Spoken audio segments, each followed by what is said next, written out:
We were saying that a couple years ago, and this is a rebuilt team. Like this, in the next couple of years, this is when the Toronto Blue Jays are designed to win. The lineup is as balanced as we've seen in 15 years. Manager John Gibbons has a spark plug at the top of the lineup in David Eckstein, followed by some serious power from Rios all the way to Stairs. Now, the bad news. The Jays could be without Scott Rowland for as long as 6 weeks with a broken right middle finger, but JP learned his lesson from '07 with depth off the bench. The staff is once again led by one of the elite pitchers in the world in Roy Halladay. He went 16-7 last season with a 3.71 ERA. A.J. Burnett, as always, is the wild card, and in the spring was unable to throw his #1 pitch, his curveball. The Jays will be looking for more than 10 wins he picked up in '07. Justin McGowan, Sean Markham, Jesse Litch round out the rotation and all stepped up in a huge way last season and be looking to build on that momentum in '08. Joining us now is Ken Rosenthal from FoxSports.com. Ken, there's a few new faces joining the Blue Jays in the offseason, and it seems J.P. Ricciardi favored St. Louis, going after not one but two Cardinals, David Eckstein and Scott Rowland for Troy Gloss. So what kind of impact 162 games this season? We're starting right down in Dunedin, Florida for spring training as the '08 Jays get ready for another journey towards October baseball. 25 men unite, all sharing a common goal. A group of warriors making it known that second place will no longer be accepted. I don't want to just win the division. I want to run away with it. You know, we can have what we had in the early '90s. It's time to stop talking about it and go out there and do it. With unprecedented access to the players' lives on and off the field, it's now time to tell their story. Got a good story for you. Can I say it right now? I got a mic on, so probably not. Yeah, you're the green guy. We just did you. Feel bad when lying to him, but he doesn't know. Yeah, but you better edit some of that. The Season 08 Jays brings you a 30-minute documentary showcasing a team that will settle for nothing less than October glory. 25 players. One nation, united by a game. This is our season. This is our season. This is our season, 08 Jays. The premiere of the season, '08 Jays, is coming up. And You know, I think that's a great part of this show. What up, bro? What up, Ray? Got a good story for you. Can I say it right now? I got a mic on, so probably not. You know, we have a lot of personalities, and you know, maybe it's just that. They just want to see what we're doing and see how, you know, that there's always that myth about the baseball humor, jokes, and pranks that go on, and I don't think there's anybody in the league who does just as much about as we do. And it's just good for the team and good for the game. I only speak highly of you. Huh? Not too many people can get away with it. You're one of them. Thanks, Ray. I love you. I wish I could. Thanks. Here. Oh, Jays. Blue Jays. I think we've always been easily to identify with. You see our whole faces. You get to know those people on your TV. They become idols. But the best idols are the ones that make the best role models. The ones that, you know, keep a smile on their face, play hard every night, and do well. Yeah, he getting it. You'd be amazed at some of the relationships these guys strike up with fans, and a lot of it is because, you know, they learn a little bit about them, and, you know, they can connect right away. Watching this season. I'm Ron Burgundy, and this is I'm working on my acting skills. I go to classes in the off season, and it's been tough. Oh. You know, seeing a number and a name, you know, you have something to put with that person, and I think it's just, you know, it's always fun to see, you know, what people are about, and I think especially, you know, somebody in sports, you know, it's kind of nice to know what makes them tick and what keeps them going.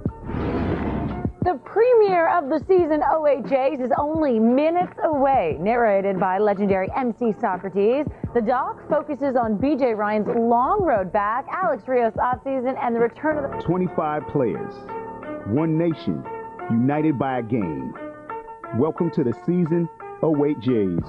You did pretty good work on me. Dr. Krimchek right there. 10 months removed from Tommy John, BJ Ryan breaks down the darkest days of his life. It was terrible. You know, it was a terrible year altogether. The only thing that I could say, you know, I got hurt doing my job. Between the lines, he's the game's next superstar. I have a feeling that you're going to remember Alex Rios for some time to come. Off the field, he's known as the Prince. I don't know if he reads magazines or what he does, but he's always stylish. In the face of $126 million, the franchise opens up on a season like no other. The way you come out of it shows what kind of man, what kind of person you are. And with the window closing, the doctor speaks out. There's got to be that urgency every single time, you know, stick it to whoever we're playing. I'm Alex Rios, and you're watching the season. This is our season, 08 Jays. I'm centre fielder Vernon Wells.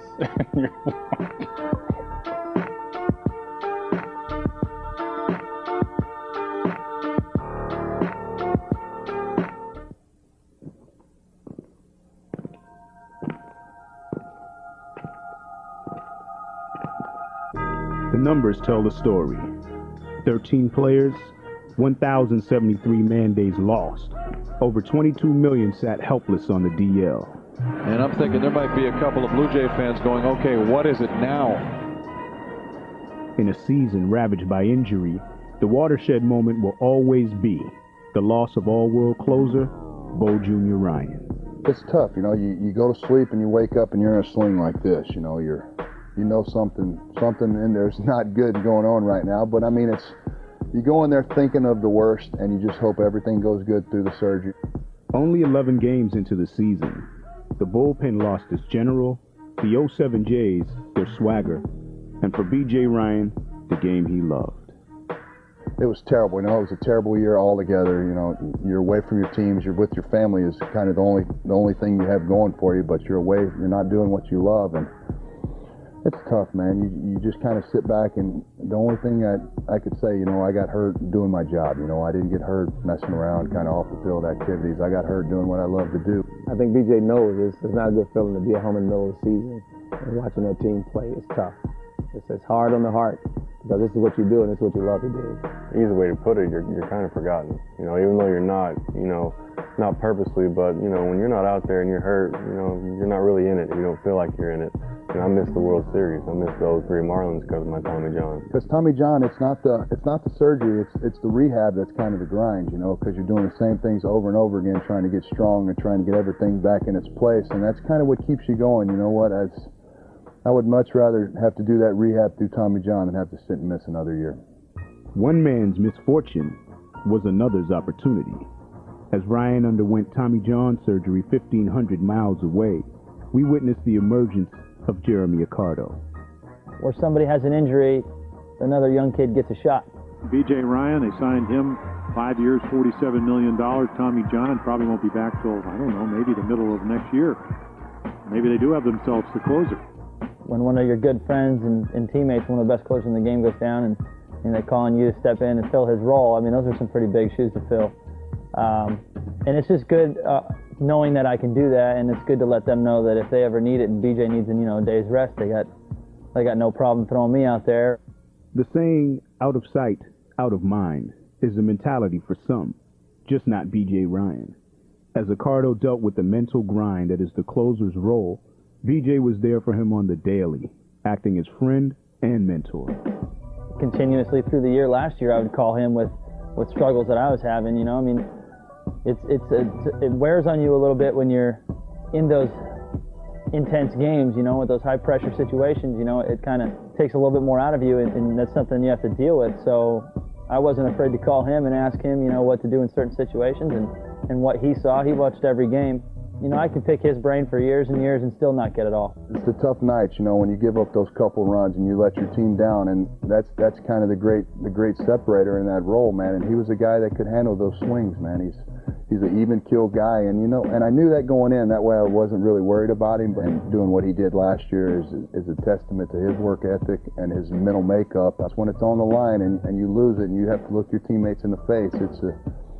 It's a little reality check right there, and I mean, he was poised. You can't say enough good things about what he did last year. Their friendship goes beyond the game. As athletes that pride themselves on late inning pressure, they both admire and respect the biggest pressure cooker of them all, life on the PGA Tour. Can't talk, man. answer any questions. Like a kid in the candy store right now, just watching them move it, you know? To watch those guys do what they do out there, they make it look so easy, it's almost misleading. And, you know, you've been lucky to catch yourself in certain situations and go out to the range and watch those guys prepare. And you know how strong they are mentally, because it's a game that'll wear on you. These 4-foot putts for $100,000. Tough enough to make a 4-footer with nothing on the line, just kind of bragging rights. So, I mean, those guys are special. Doesn't hurt to be lucky. Yeah. You can throw a good pitch and he'll crush it, but it'll be right at somebody. Well, it's the same with us, too. Yeah. Full right, hit a tree, and back in the fairway. Thanks a lot, love. I'm like you. I'm finesse. Yeah, I'm a finesse guy, man. Keep between the fences, get up and down, make some putts. Not me. Go big, go home. 9 years into his big league career, Bo Jr. Ryan received the ultimate reality check. The surgery and the rehab process that followed simply made him stronger. But as opening day approaches, the health of number 52 is the single biggest question mark facing the 08 Jays. When I started the whole rehab process, people say what they think is going to happen. You know, not everybody's going to rehab the same, and not everybody's going to heal the same. You know what? And they were saying 12 to 18 months, and I was thinking to myself, you know what? Let's just go and I'll bang away, man, and I'll see what happens. And best case scenario, I break with the team. Worst case scenario, I miss a month. So I was like, I'm just want to get down here and get a fair shake, man. I'll show them the work that I put in, and show them that I am going to be healthy to start the year, and then see what happens. Day 3 of the winter meetings here in Nashville, and the talk continues to swirl around Blue Jays outfielder Alex Rios. My understanding is that the Jays are willing to do this deal. During the offseason, I thought I was going to be gone. When you heard the rumors, it just didn't make any sense. Alex Rios, their lone all-star, the same player that carried the 07 Jays, had his bags packed, convinced that his career in Toronto was over. Every time I hear myself in trade talks, I have mixed feelings, you know. I don't know what to think. Sometimes you get down and stuff like that, but you got to realize that it's, like I said, it's a business. I think anybody who plays the game is pretty naive to think that they're going to never have their name mentioned in a trade, especially if they're a good player. And part of that problem is most teams come and ask you about your best players. So as a general manager, you wouldn't be doing your job if you didn't listen. I think the ultimate and the end result is that, you know, Rios is here, and there's a reason why he's here. He's here because obviously we didn't think it was a situation to move him was going to help us to be a better club. Patience is most definitely a virtue. After 2 years in the show, scouts and GMs questioned his game. They said he was too skinny, not enough power, inconsistent. Now, at 27, he's a two-time All-Star and the prototype for power and speed. I have a feeling that you're going to remember Alex Rios for some time to come. He's probably one of the best players I've ever seen. I mean, he is the strongest person I've ever seen. So he gets that skinny look or whatever. Don't believe it. He'll crush your hand in a second. I mean, it's unbelievable. Just donkey strength is what they call it. When you're growing up and you start playing baseball, you talk with your friends, with your teammates, and you talk to them like, I'm going to make it to the big leagues one day. And all of my teammates were like that. I'm going to make it too. I'm going to make it too. It's great, you know, you live in that dream. I like it because my parents are very proud of me. You know, they wanted me to play in the big leagues, and I made it. So they're very happy about it, and that's what I want. You know, I want to make people happy about my success. There's really no limit for him. I mean, I think if he wants to be a power hitter, he can be a power hitter. If he wants to hit 350, he can hit 350. But for him, it's that maturity level. Once he gets to that maturity level, watch out. Young player with the combination of pretty good speed, pretty good power. The left field struck well. Bonds back, looking up, gone. There's that power you're talking about. In the clubhouse, it's tough love. With his style and sense of humor, there's no bigger target than number 15. What up, bro? What up, Ray? Got a good story for you. Can I say it right now? I got a mic on, so probably not. He's actually a funny human being. And I don't know if he means to, or he gets stuck with his English a lot of times and gets frustrated with himself, and he's just like, ah, screw it. So I just don't have any English left in my mind. It's all gone. He's got some nicknames. I always call him the Puerto Rican Prince, you know, and when I introduce him to somebody, because he is that guy, and it doesn't matter if it's dark out, he's going to have sunglasses on the top of his head, and they're not going to be just regular sunglasses, they're going to be the Prada aviators, because I don't know if he reads magazines or what he does, but he's always stylish. He wears his medium shirts, which is a mix between small and medium, and when he should be wearing an extra large. I only speak highly of you. Huh? Not too many people can get away with it. You're one of them. Thanks, Lynn. I love you. I wish I could. Thanks. Yeah, no problem. As versatile as he is on the field, he's equally so off of it. My little bird. I got into a hobby last year, flying like RC helicopters and stuff. So I'm learning how to do it, so I'm excited. So I do it almost every day.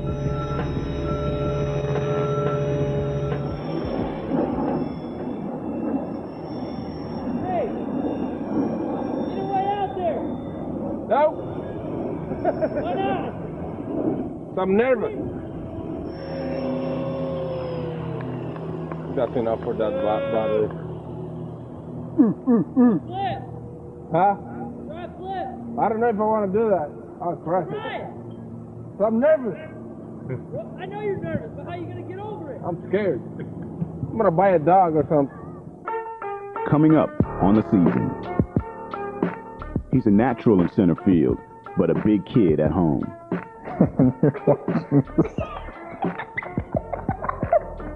Finishing third is getting old.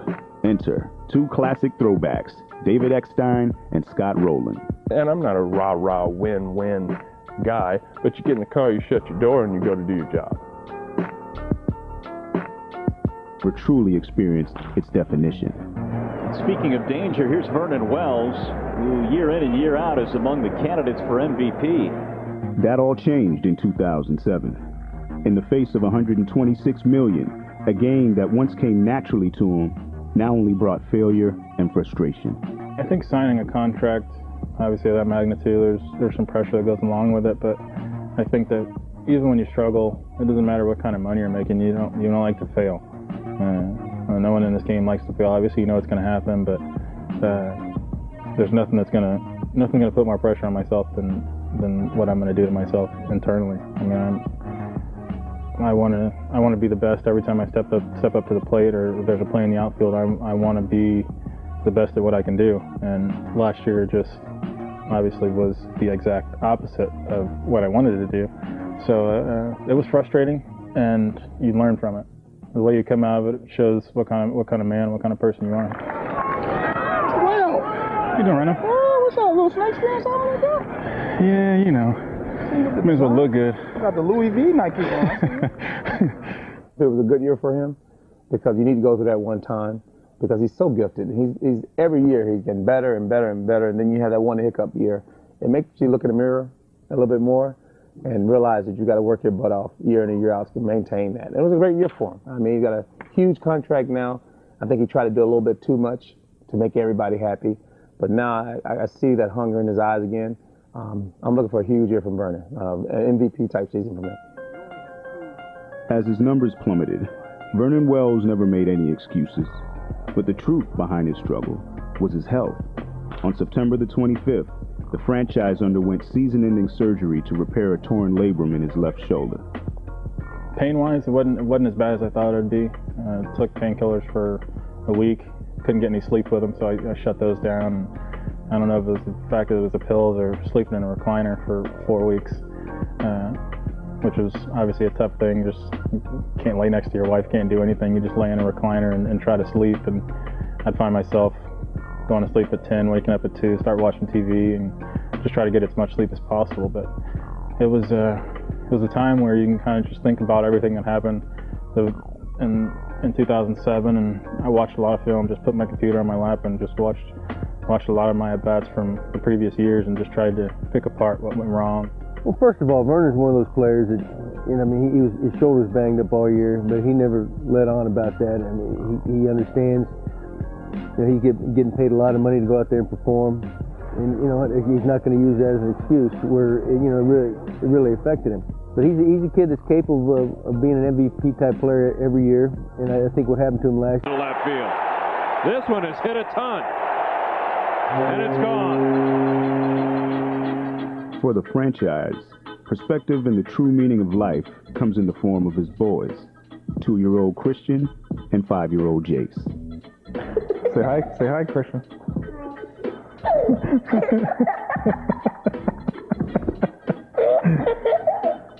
I don't know why it's going so hard.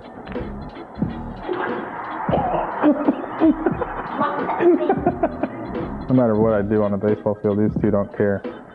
They'll come home and I'll come home and they'll be as happy to see me as ever, whether I'm 0 for 4 or 4 for 4. They could care less. And Christian.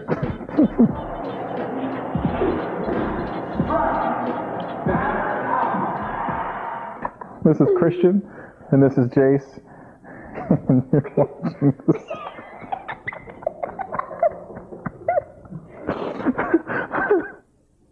After 10 years of losing, Roy Halladay was compelled to speak.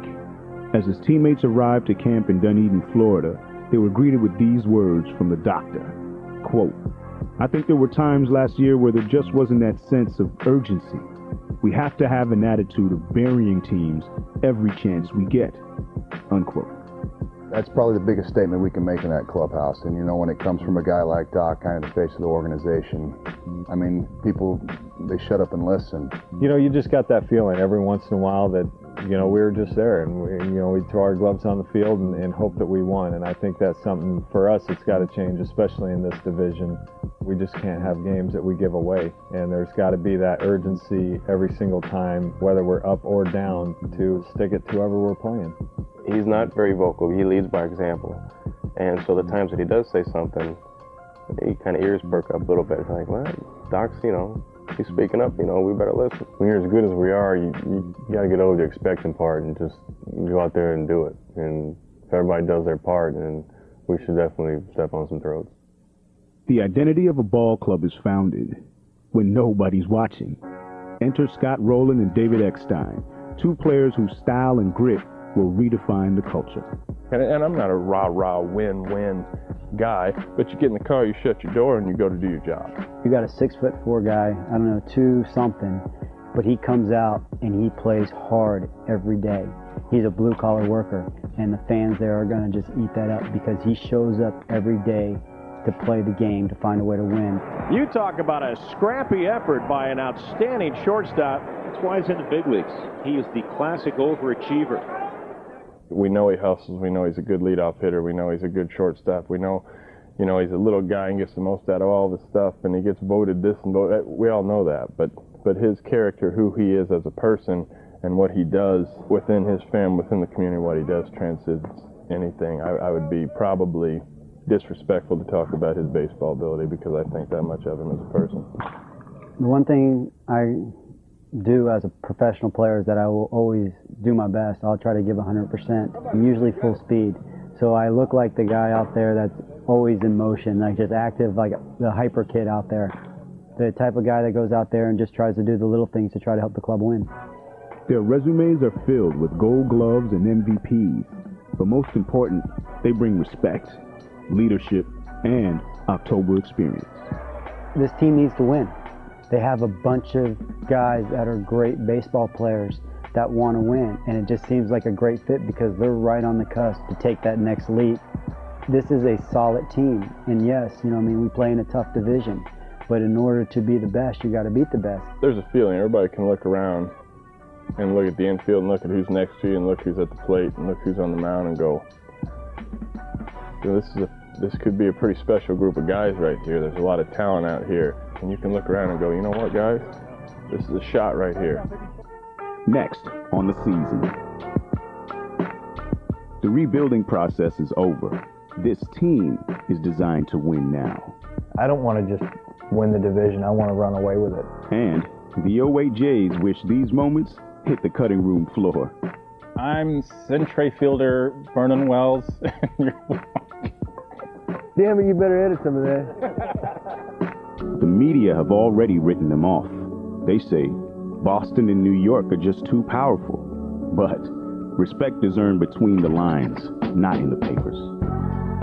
That's fine. They can take all the credit they want in saying that those guys are the predictions of winning the World Series.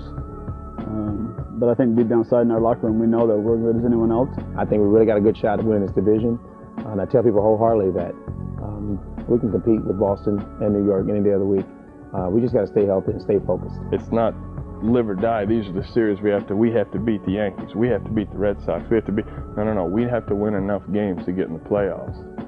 And if that's against them, so be it. We also believe that we're a better club than them, so we don't need to hear it from the whole world, whatever. We just need to go out and play baseball, and then the whole world will recognize it that way. By the end of the year, we're going to be right there, and I know it. And I know that those teams know about it too. I mean, I guarantee they're fearing us. No longer hoping or rebuilding, 25 players arrive in the Bronx, fully aware that third place is not acceptable. I don't want to just win the division. I want to run away with it. I want to leave absolutely no doubt in anyone's mind that we were the class of the American League East this year, and it starts opening day. We've gone through our struggles. We've gone through rebuilding phase, and we have a team now that can win. And I think that everybody's tired of thinking about next year and what's possible to do next year. We need to play for now. I really feel this can be the year, because the guys had difficult seasons last year. You know, 4 of our top hitters last year had very bad seasons, and if that's the case, they could turn around the next year. And everything happens at one time. You could be looking at a World Series champion. I mean, we're built well, you know, and we're built to compete, and we're built to win now. And the window it's not going to stay open forever, man. I mean, guys are going to get older, and it's going to roll over. But I want to win, man. This is the best team I've ever been on. But now it's time to stop talking about it and just go out there and do it. I got a mic. This is the season of 8 days. Woohoo! Just for late night TV? I'm working on my acting skills. I go to classes in the off season. John McDonald, shortstop, second base, third third catcher, possible outfielder. Damn it, you better edit some of that. Here you go. We have to tell Christian that he's playing sometimes when he's really not playing. Yeah, you're the green guy. We just did you. Feel bad we're lying to him, but he doesn't know. So you got him? You got him. No, I got him. No, I got him. He's got that tin can, bro. Oh, I heard 4. I'm centre fielder Vernon Wells. Go grab a couple of clothes out of their bags, walk off, see if they notice. And I hope everybody enjoys the second season. Catch Jays Connected every Sunday night at 7:30 p.m. Eastern Time to watch new segments of the season. 08 Jays all year long.